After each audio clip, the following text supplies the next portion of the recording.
Let's be honest, few topics in the church get people talking, or even arguing, quite like the question of women serving as pastors. The conversation isn't just men against women either. Some women feel strongly that Scripture limits the role of women in ministry, while some men see no such limits. This isn't about chauvinism or discrimination. It really comes down to how we read and interpret the Bible.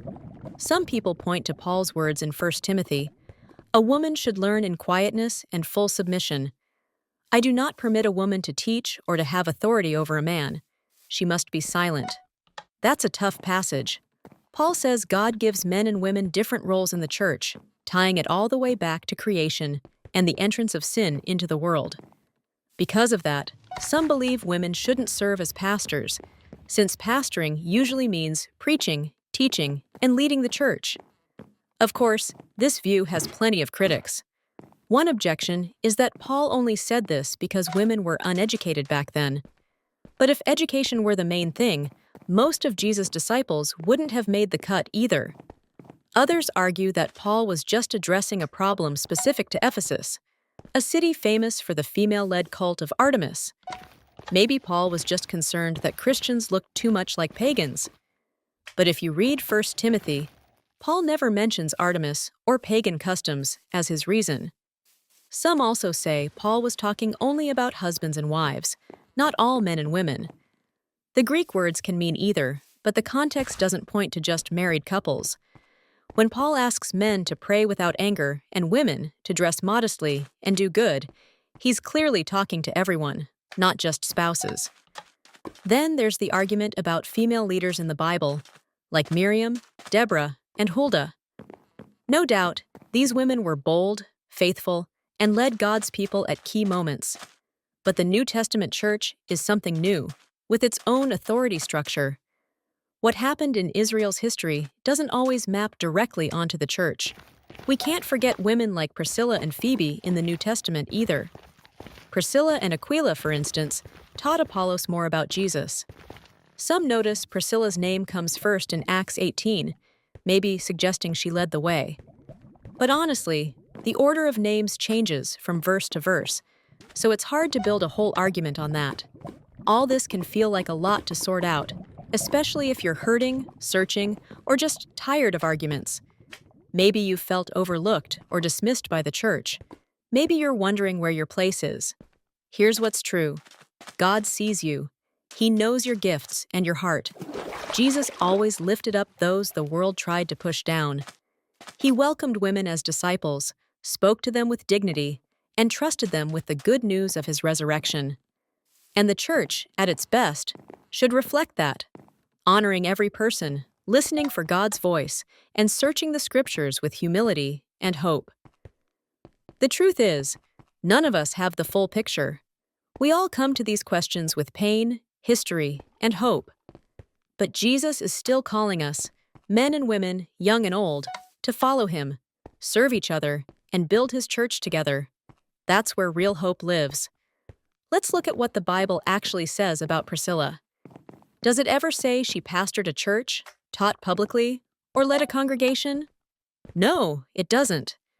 From what we can see, Priscilla didn't do anything that went against 1 Timothy 2:11-14. Then there's Phoebe. Romans 16:1 calls her a deacon, or servant, in the church, and Paul speaks very highly of her. Still, like Priscilla, there's nothing in the Bible that says Phoebe was a pastor or that she taught men in the church. The qualification to be able to teach is listed for elders, not deacons, in places like 1 Timothy 3:1-13 and Titus 1:6-9.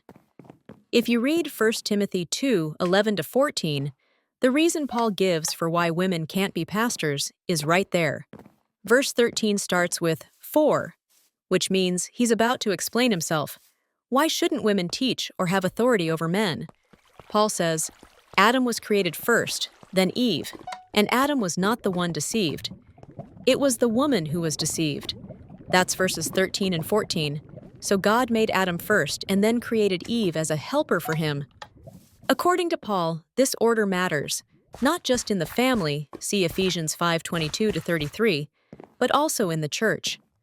Paul also points out that Eve was deceived, And that's part of his reasoning in 1 Timothy 2:14.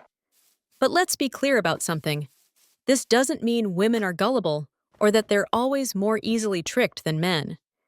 If that were the case, why would the Bible say women can teach children who are known to be easily deceived, or even other women? The passage just says women aren't supposed to teach men or have spiritual authority over them because Eve was deceived. God decided that men would have the main teaching role in the church. That doesn't mean women don't have a vital place in ministry. Actually, many women have remarkable gifts: hospitality, mercy, teaching, evangelism, helping, serving. The church depends on these gifts. Women aren't told to stop praying or prophesying in public. Look at 1 Corinthians 11:5. They're only asked not to have spiritual teaching authority over men. Nowhere does the Bible say women can't use the gifts of the Spirit. 1 Corinthians 12. Just like men, women are called to minister, to show the fruit of the Spirit. Galatians 5:22-23, and to share the gospel. Matthew 28:18-20, Acts 1:8, 1 Peter 3:15. God set it up so that men serve in roles of spiritual teaching authority in the church. This isn't about men being better teachers or women being less capable or less intelligent. It's simply how God designed things to work. Men are supposed to lead by example, not just by what they say, but through how they live. Women are called to lead by example too, but in a different way. See 1 Peter 3:1-6. The Bible encourages women to teach other women, Titus 2:3-5, and it doesn't stop them from teaching children. The one thing women are restricted from is teaching or having spiritual authority over men. That's why women don't serve as pastors to men.